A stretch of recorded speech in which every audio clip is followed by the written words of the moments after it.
세계에서 최고로 높은 산을 에베레스트 산이라 그렇게 알고 있습니다.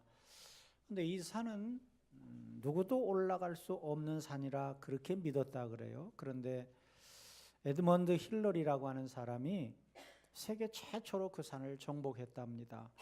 그 뒤로 세계 산악인들이 그 사람이 도전을 해서 정복했다고 한다면 우리도 할 수 있겠구나. 그래서 세계 많은 산악인들이 에베레스트 산을 도전하고 그래서 많은 사람들이 정복하게 되었다 그럽니다. 우리나라에서도 이제 그 에베레스트 산을 정복한 분이 있잖아요. 이와 같이 인간의 한계라고 생각했던 어떤 분야에 어떤 사람이 그 한계를 정복하게 되면 많은 사람들에게 도전 의식을 줘요. 나도 하면 되겠구나. 이런 마음을 가지고 도전하게 된다고 하는 거예요. 그래서 그 한계가 정복이 되면 또 다른 목표를 세워서 또 도전을 하게 되는 것입니다.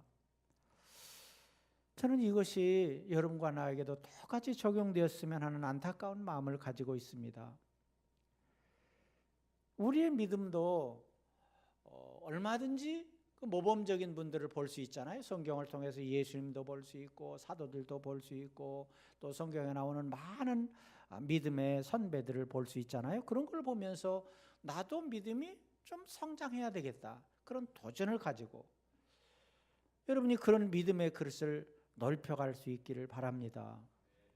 여러분들이 교회에 나오게 된 동기는 여러 가지가 있을 수 있어요. 가족들의 권유로 나온 사람도 있을 수 있고 어떤 분은 질병으로 고통받으며 나온 분도 있을 수 있고 어떤 분은 사업의 실패를 통해서 나온 분도 있을 수 있어요.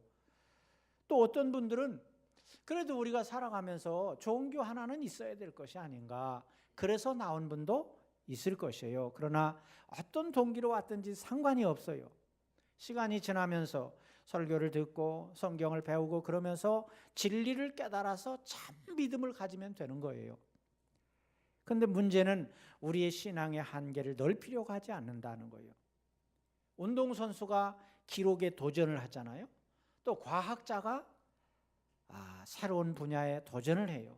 사업가가 어떤 목표를 세우고 거기에 도전하는 것처럼 우리의 신앙도 좀 그릇을 자꾸 넓혀야 되겠다.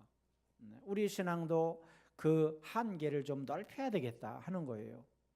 살다가 어려운 일을 만나게 되면 이것이 나의 한계구나.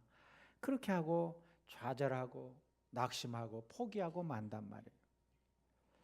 세상 사람은 그렇다 치더라도 우리 믿음의 사람들은 그렇게 하면 안 되잖아요. 막 가족 중에 막 질병에 걸린 분이 있다. 근데 내가 하나님 앞에 나와서 열심히 기도했다. 근데 그것을 고치지 못했다. 그랬을 때 우리의 믿음이 그냥 바닥이 나는 경우를 보게 돼요. 좋은 학교에 들어가고 자격증에 도전하고 그랬는데 뭔가 내가 원하는 대로 되지 않았다. 그래서 우리의 신앙이 바닥이 나는 경우를 보게 돼요. 그러나 여러분, 신앙이라고 하는 것은 내가 할 수 없는 한계를 뛰어넘어서 하나님이 하실 수 있는 일이 무엇인가를 찾는 것이 신앙이에요. 바로 내가 할 수 없다고 하는 것을 깨달았을 때 거기서 좌절하고 포기하면 그거는 신앙이 아니에요. 나에 대한 믿음이에요. 하나님이 하실 수 있는 능력을 믿고 맡기고 찾는 거예요. 참 신앙은 나의 한계를 깨부숴야 돼요. 나의 한계를 인정해야 돼요. 그리고 나는 할 수 없지만 하나님은 하실 수 있다고 하는 그것을 바라보는 것이 믿음인 줄로 믿습니다. 그래서 우리 인간의 한계를 알아야 된다는 거예요. 여러분, 하나님께서 우리를 지으실 때 어떻게 지으셨다 그랬어요? 하나님의 형상대로 지으셨다. 하나님을 닮도록 지으셨다 그랬어요. 그러나 우리는 하나님은 아니에요. 그렇기 때문에 우리에게는 한계가 있어요. 우리가 할 수 있는 일이 한계가 있다고 하는 거예요. 그래서 하나님께서 창조하신 이 무한한 것을 우리가 누릴 수 있도록 우리에게 주셨어요. 과학이 발달이 되고 물질이 풍요로워져도 우리가 할 수 있는 것은 참 그냥 극소수에 불과해요. 여러분이 눈으로 여러 가지 것을 보잖아요. 근데 눈으로 빛을 본다. 그럴 때 빛에는요 많은 빛의 종류가 있어요. 그냥 햇빛, 전기빛 그것만 빛이 아니에요. 많은 빛이 있는데 우리가 눈으로 볼 수 있는 빛은 10%에 불과하대요. 뭐 잘 아는 대로 무슨 X선도 있을 수 있잖아요. 그리고 여러분 스마트폰이나 TV나 이런 데서 나오는 전자파, 뭐 전자파라고 그러잖아요. 그리고 주방에서 쓰는 거 뭐 이름이 뭐야? 전자레인지, 마이크로웨이브 뭐 이런 것도 있고. 그래서 이런 여러 가지 빛이 있는데 그건 우리 눈에 보이지 않는다. 있긴 있는데 눈에 보이지 않아요. 여러분이 몸이 아프게 되면 병원에 가서 뭐 엑스선을 찍고 MRI 뭐 그런 것도 찍고 이렇게 하잖아요. 그것이 다 빛으로 된다. 그러니까 우리가 볼 수 있는 것은 아주 극소수에 불과하다. 귀도 마찬가지예요. 우리가 들을 수 있는 건 작아서 못 듣고 크면 커서 못 들어요. 그러니까 극소수의 것만 들을 수 있다고 하는 거예요. 그래서 여러분 우리가 만약에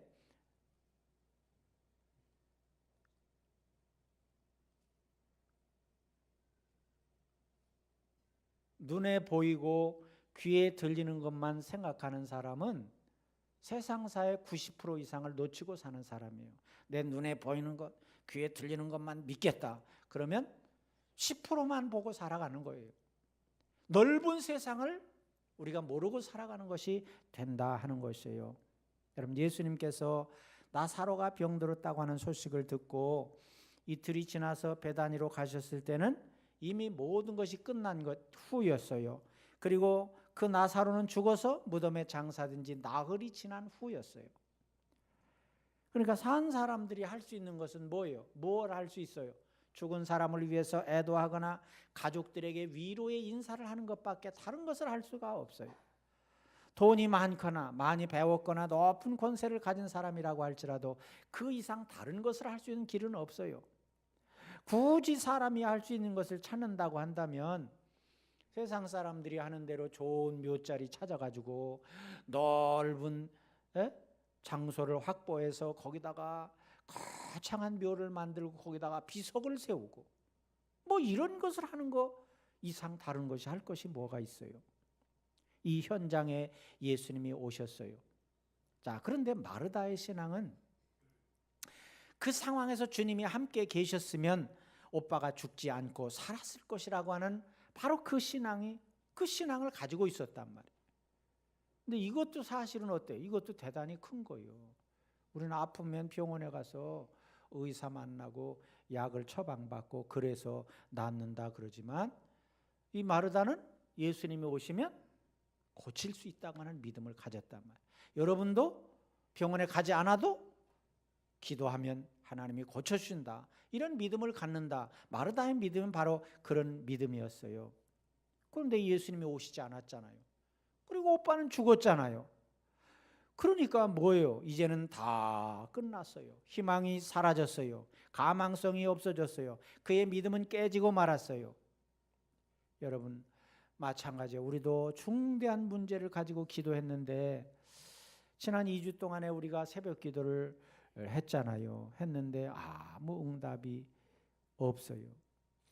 하나님이 분명히 주실 것이라고 하는 것을 믿었는데 무소식이요. 그러면 어떻게 돼요? 기도해도 소용없구나. 믿음이 무슨 능력이 있는가 이렇게 회의에 빠지게 된다고 하는 거예요. 여러분 이런 생각을 갖는 것은 믿음을 잘못 이해하는 데서 오는 것이에요. 인간의 한계가 드러날 때 이때야말로 우리가 하나님의 능력을 의지하는 때다. 그러고 더 믿음으로 맡기고 더 믿음으로 의지하고 기도해야 될 줄로 믿습니다. 내 마음대로 된다고 한다면 뭐 하나님을 믿을 필요가 뭐 있어요? 인간의 한계 속에서 머무른다고 한다면 그것이 무슨 신앙이에요? 그거는 과학이요?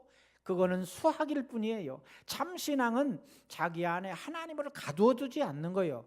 우리의 문제는 하나님의 자기의 능력을 너무 과대평가하는, 여러분의 실력을 너무 과대평가하는, 반대로 하나님의 능력을 너무 과소평가하는 데 있어요. 마치 자기가 무언가 할 수 있다고 그렇게 생각한단 말이에요. 그러나 믿음이라고 하는 것은 나는 연약하기에 나는 아무것도 할 수 없습니다. 내가 가진 문제가 크다고 할지라도 하나님은 이 문제를 해결할 수 있는 더 크신 분입니다. 이렇게 믿고 맡기는 것이 믿음인 줄로 믿습니다. 근데 반대로 우리가 무언가 할 수 있다고 생각하고 자기 자신이 막 능력이 있다고 생각하고 그러는 것은 나에 대한 믿음일 뿐이에요. 하나님을 믿는 믿음이 아니라고 하는 거예요. 교회 안에 와 앉아 있어도 그런 사람은 자기를 믿는 거예요. 그러니까 내가 하나님을 믿는다고 하면서도 여전히 우리는 나라고 하는 이 한계, 테두리 안에 있는 거예요. 그러니까 그 한계를 벗어나지 못하는 거예요. 그래서 사람들이 좌절하고 낙심하고 포기하고 심지어는 자살에까지 이르게 되는 것을 보게 돼요. 그런데 인간의 한계를 극복할 수 있는 길이 있어요. 오늘 예수님께서 그 진짜의 모범을 우리에게 보여주셨습니다. 마르다는 예수님이 여기 계셨더라면 오빠가 죽지 않았을 것이라고 믿었습니다. 그런데 22절에 나중에 예수님이 오셨어요. 그랬을 때 그는 이렇게 고백했어요. 그러나 나는 이제라도 주께서 무엇이든지 하나님께서 구하시는 것을 하나님이 주실 줄 아나이다. 그러나 마르다는 실망을 했어요. 그래서 뭔가 낙심을 하고 있었는데 예수님이 오셨어요. 근데 모든 것을 포기하지 않고 이제라도 예수님이 하시면 뭔가 하실 수 있다고 하는 그런 믿음을 가지고 있었다 하는 것이에요. 그러니까 인간의 한계를 뛰어넘어서 예수님의 능력을 바라본 거예요. 이것이 믿음이에요. 어린 자녀가 자기가 할 수 없는 문제를 부모님에게 가지고 오면 부모가 그때부터 일하게 되는 거잖아요. 그 아이의 문제를 해결하기 위해서 부모가 움직이게 되는 거잖아요. 학생이 자기가 풀 수 없는 문제를 선생님에게 가지고 왔을 때 선생님의 역할이 그때부터 생기는 거잖아요. 마르다가 인간이 해결할 수 없는 불가능한 문제를 예수님 앞에 맡겨드렸을 때 예수님께서는 뭐라고 그러셨어요? 내 오라비가 다시 살아나리라. 그러니까 뭐예요? 이때 예수님이 그 죽은 나사로를 위해서 일하시기 시작하셨다 하는 거예요. 만약에 마르다가 할 수 있는 일이었다고 한다면 예수님이 굳이 나타나실 이유가 뭐가 있어요? 네가 해라 그러지. 어린아이가 공부를 하는데 쥐가 해야지. 공부하는데 숙제를 다 부모가 해주고 문제를 다 부모가 풀어주고 그러면 그게 쥐가 공부하는 게 아니잖아요. 그러나 어린아이가 그 문제를 풀 수 없을 때 그 문제를 풀어가는 원리를 알려주고 가르쳐주는 거, 그것은 부모가 할 수 있는 일이에요. 여러분, 우리가 할 수 없는 문제라도 하나님 앞에 맡기면 그때부터 하나님이 일하시는 줄로 믿습니다. 예수님께서 죽음의 한계에 도전하시겠다고 하는 말씀은 정말 사람이라면 누구도 받아들일 수 없는 일이에요. 왜 그래요? 죽음은 인간의 한계이기 때문에 그래요. 병든 오빠를 위해서 예수님을 초청했을 때 거부당했어요. 섭섭했습니다. 그럼에도 불구하고 마르다는 예수님을 떠나지 않았다고 하는 것이 중요하답니다. 우리가 뭔가 기도해도 응답이 없을 때 우리는 다른 길을 찾기가 쉽잖아요. 그런데 마르다는 다른 길을 찾지 아니하고 오직 예수님께만 맡기고 의지했다 하는 거예요. 그래서 여러분, 우리가 기도해도요 응답이 없을 때 조급해질 필요가 없어요. 낙심해지기가 쉽잖아요. 그런데 그럴 필요가 없어요. 왜 그래요? 응답이 없는 것이 아니에요. 응답이 있다 없다 하는 것은 우리가 날짜를 정해놨기 때문에 그런 문제가 생겨요. 이번 3차 새벽기도니까 이 기간 동안에 하나님 응답해 주세요. 이렇게 하고 기도하니까 문제가 되는 거예요.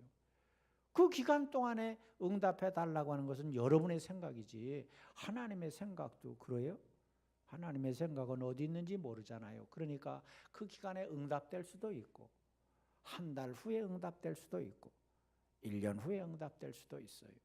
그러니까 그 때를 잘 기다려야 된다 하는 거예요. 믿습니까?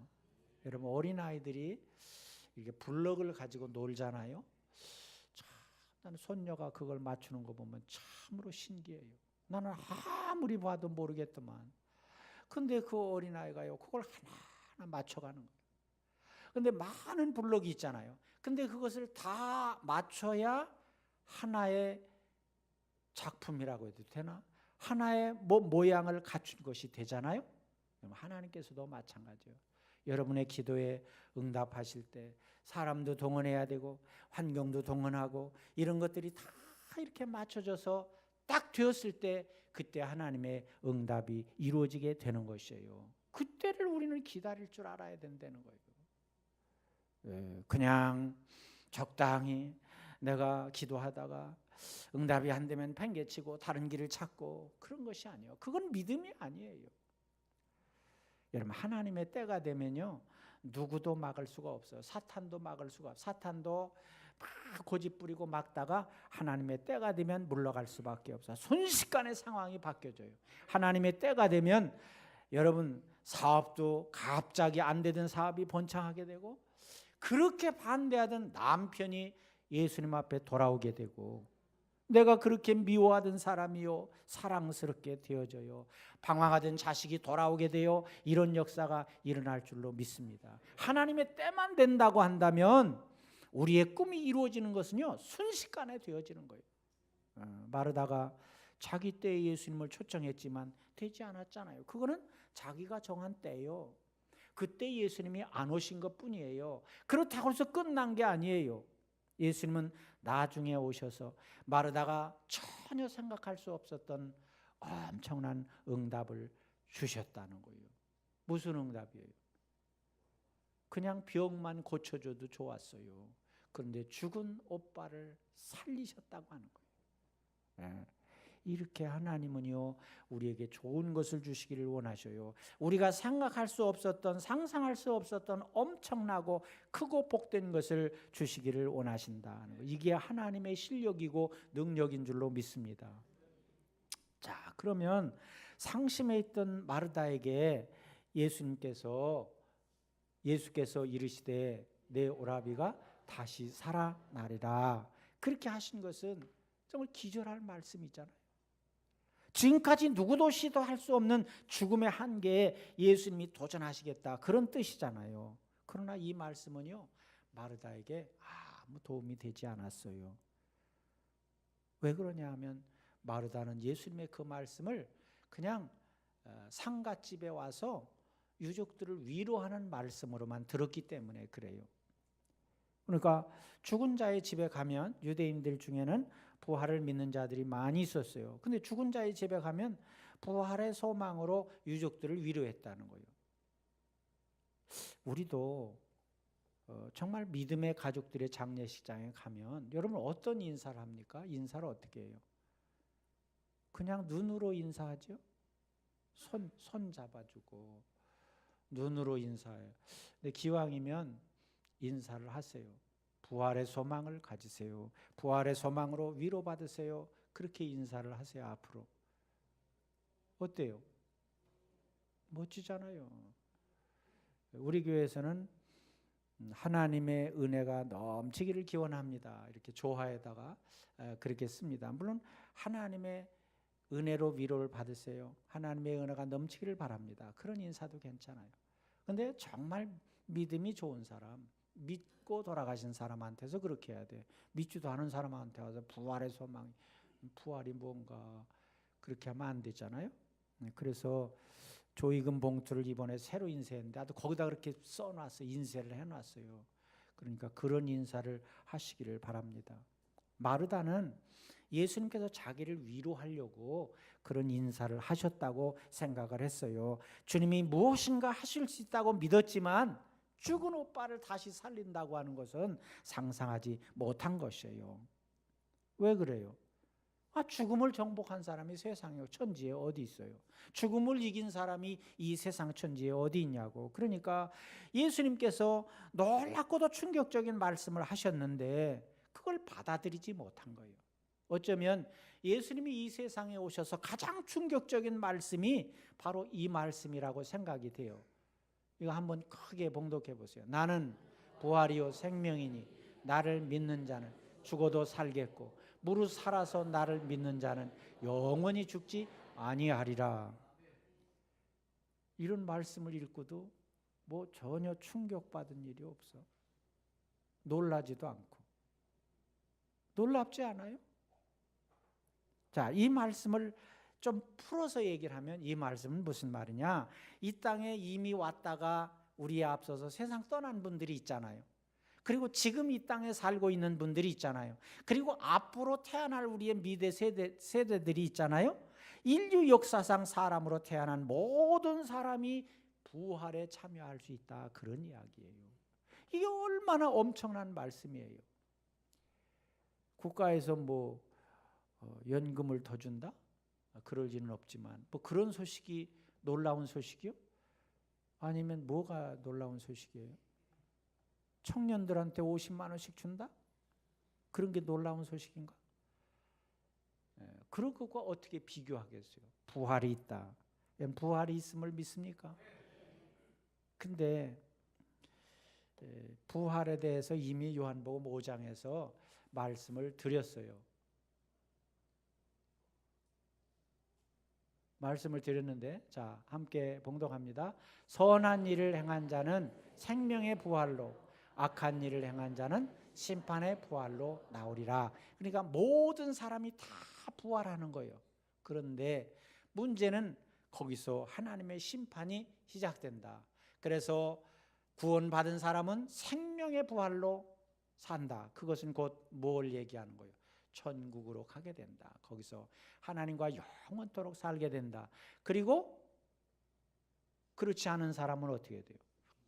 심판의 부활을 받는다. 그것은 곧 지옥으로 가게 된다. 그런 뜻이에요. 그러니까 모든 사람이 다 부활을 하더라도 여기서 말한 것처럼 나는 부활이요 생명이니 나를 믿는 자는 죽어도 살겠고, 누구를 믿는 자는? 예수님을 믿는 자. 예수님을 믿는 자는 구원을 받아서 영원한 생명의 부활에 이르게 된다 하는 것이에요. 여러분, 믿는다고 하는 것은 단순하게 예수님을 하나님의 아들이요 나의 구세주로 믿는다, 그것만을 말하는 것이 아니에요. 여러분이 하나님을 믿는다고 한다면 여러분의 삶 전체를 하나님 앞에 맡기는 거예요. 이것이 믿음이에요. 그러니까 못 살아도 잘 살아도 맡기는 것이요, 형통해도 불통해도 맡기는 거예요. 내 뜻대로 되어도 내 뜻대로 안 되어도 맡기는 거예요. 시험에 합격해도 떨어져도 맡기는 거예요. 이것이 믿음이에요. 그러니까 마르다는 자기의 뜻이 이루어지지 못했잖아요. 왜? 오빠가 살았을 때 예수님이 오셔서 고쳐주기를 바라는 것이 그의 믿음이었으니까. 그런데 그렇게 뜻대로 이루어지지 않았어도 다른 길로 가지 않았다는 거예요. 오직 예수님께만 맡기고 기다렸다고 하는 거예요. 우리는 딴 길로 가기가 참 쉬워요.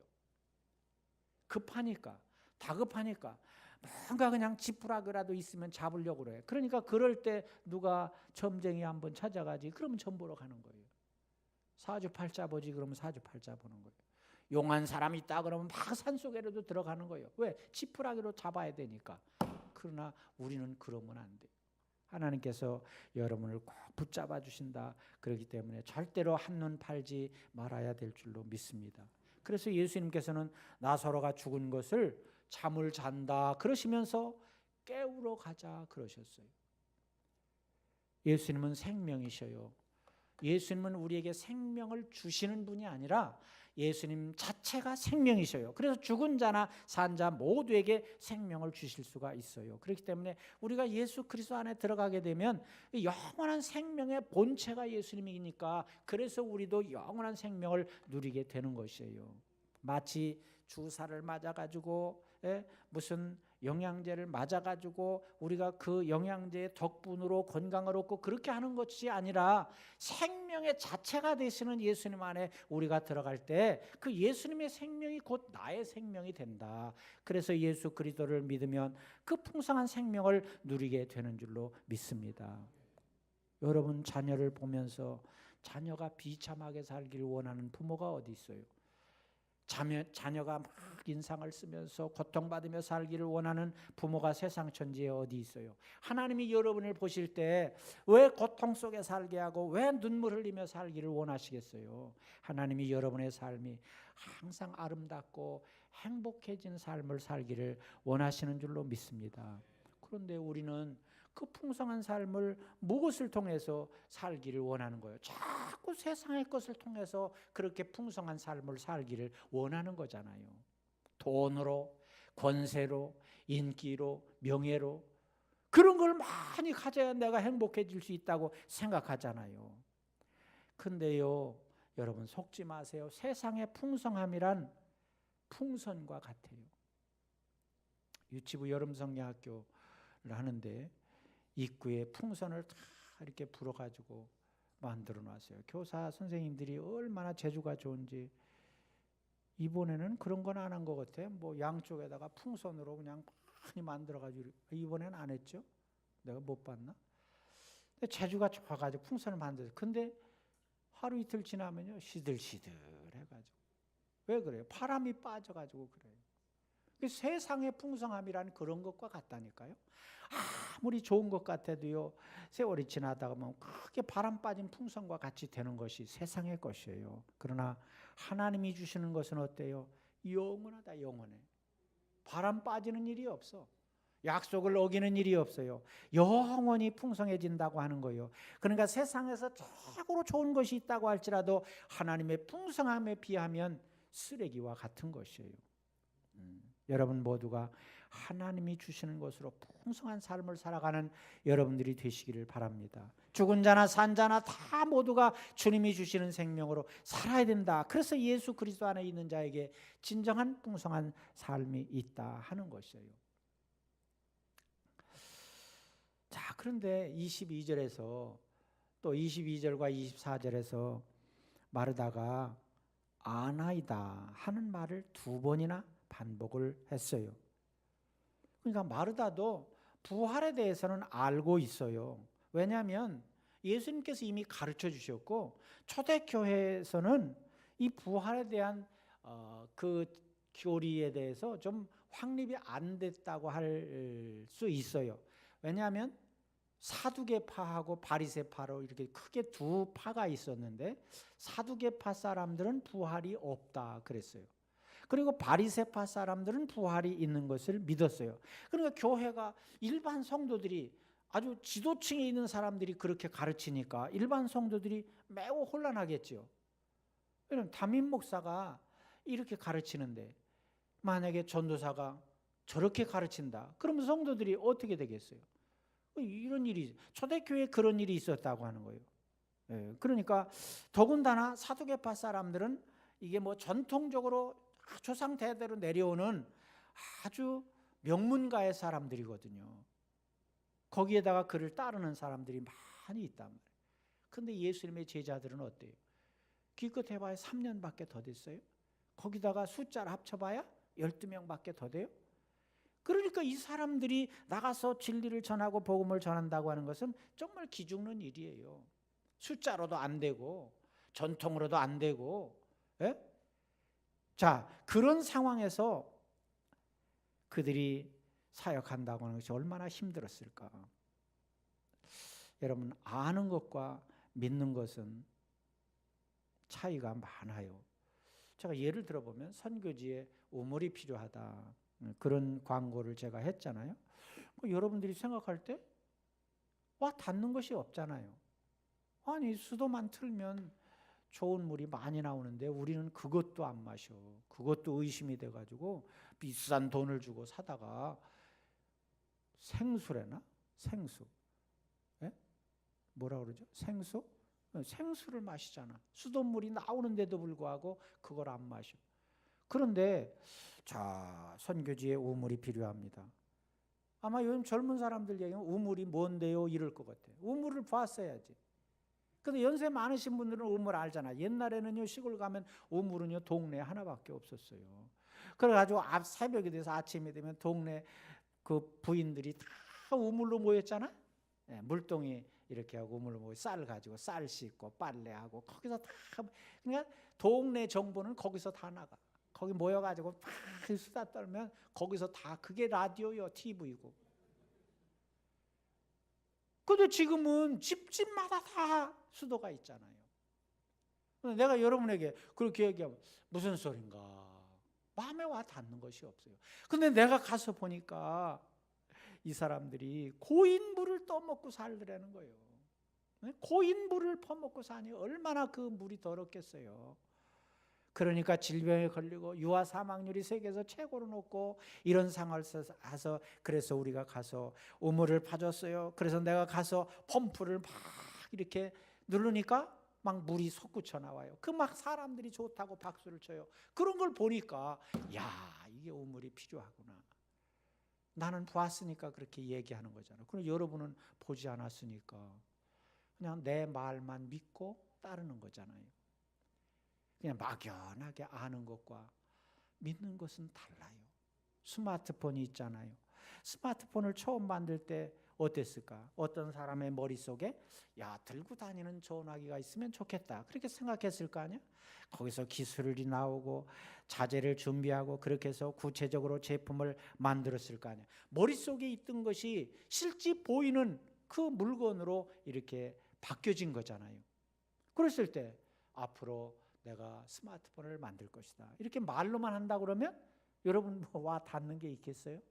와 닿는 게 없죠. 그러나 제품을 만들어 가지고 당신도 써보세요. 당신도 써보세요. 그렇게 해서 눌러보고 직접 통화를 해보고 그러니까 아, 이게 그거구나 이렇게 알게 되는 거예요. 그러니까 아는 것이 구체적으로 실물화 되어질 때 사람들을 감동 주고 사람들에게 진정한 편리함을 줄 수 있다고 하는 거예요. 그러니까 우리가 이 진리에 대한 것도요, 아는 것에만 머무르면 안 돼요.